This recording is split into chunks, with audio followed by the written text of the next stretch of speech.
Hey everyone, welcome back to Wise Guys Garage. In today's video, we're finally bringing my brother's 2008 Toyota Camry to the engine dyno to see how much power she's putting down. And following up with that, the plan is to go over what we could do to the car to add some more horsepower as absolutely as cheap as possible. Let's head to the dyno.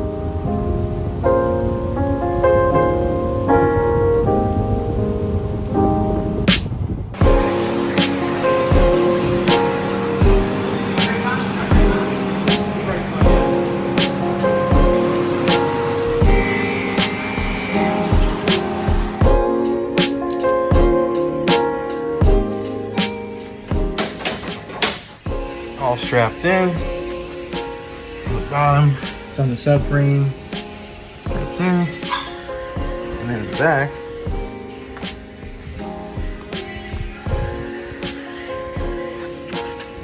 it's right on the subframe there as well.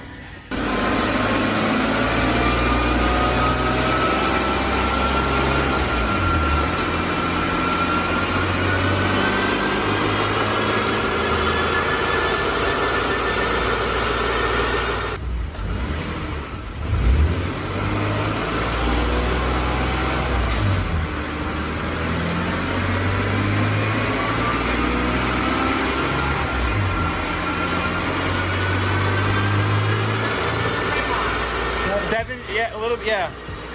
7.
Alrighty guys, so we're back from the dyno, and now it's time to start the second part of this video, which is basically going to be going over what the future plans are in order to add some more horsepower to this car. And that's probably the reason why a lot of you guys clicked in.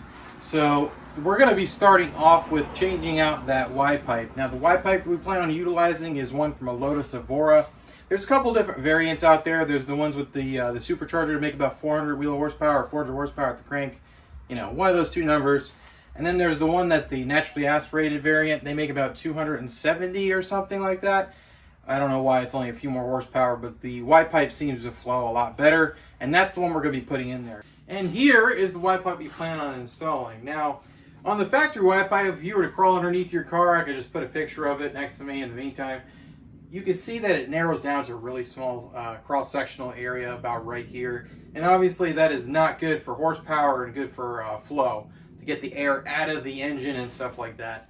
So let's go ahead and go underneath the car, take that old one out, and install this new one, because we're going to need to modify it a bit. I think these are 14s or 17s or Something along those lines. Watch, it's going to be the one size socket I don't have. Guarantee it.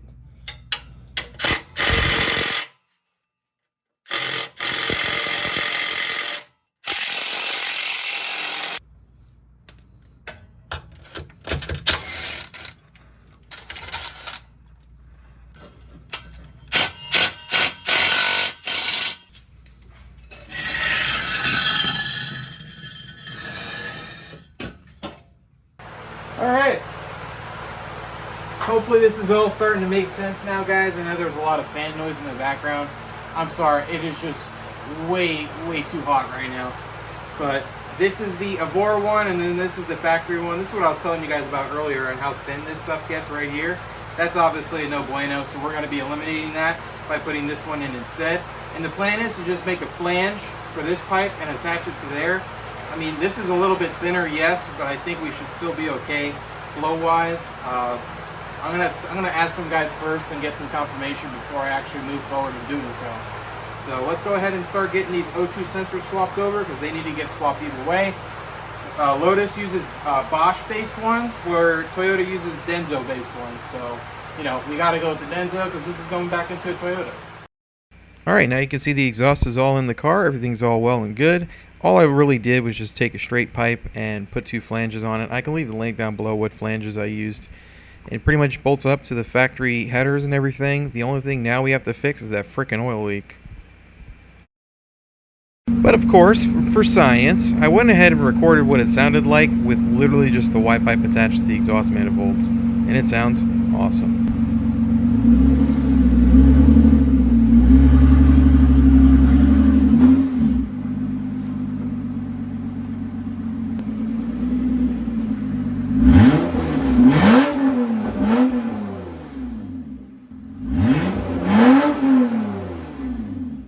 And this is what it sounds like from the bottom of the car.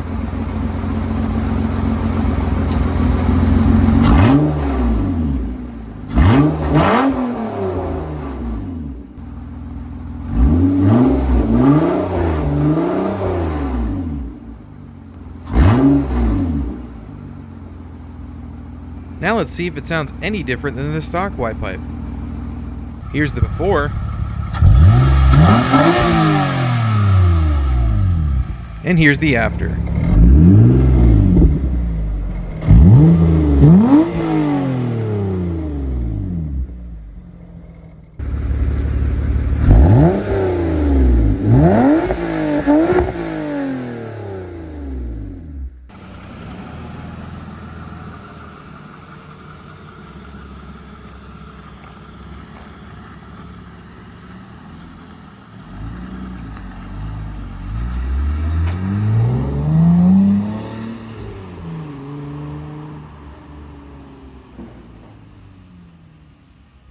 Alright guys, that's pretty much going to wrap it up for this part of the video series. Now for future videos, the plan is to do one key component at a time to see how much power every single item actually adds to the engine. Now we're going to be starting with the Y-Pipe, and the reason why I want to start with the Y-Pipe is, you know, rumor has it, it does add the most horsepower. So if this is the cheapest option out there for you and I to go out and buy, I want to see and try that one first. Now I don't want to go out and put all these things all at once on the car at the same exact time and then go to the dyno shop. I want to see how each component actually affects engine horsepower, torque, and so on, and see which one gives you the best bang for your buck, so you, the viewer at home, can find out, okay, this is where I know I can put some money into it and keep it on a budget to make some more power with my car. I don't want to go out and also put these things on the car all at the same time, because to be quite frank, not everybody has the money to go out and buy all these things at the same time. Let's say you're a college student on a really strict budget, you know, eating ramen noodles and stuff like that. You don't really have the expendable income to go out and invest into your vehicle for doing things like this, where it's really just adding power. It's not like, you know, repairing a wheel bearing or something like that, or some body work that I just had to do on this thing. It's more along the lines of, like, you know, personal modification that's not necessarily needed, and this is more of a thing that you want to do for some entertainment and more fun with the vehicle along the way. So I hope you guys all enjoyed this video. I really appreciate you all tuning in. Thank you so much for finally hitting 500 subscribers. I really appreciate it, and I hope to see you in next week's video. Take care.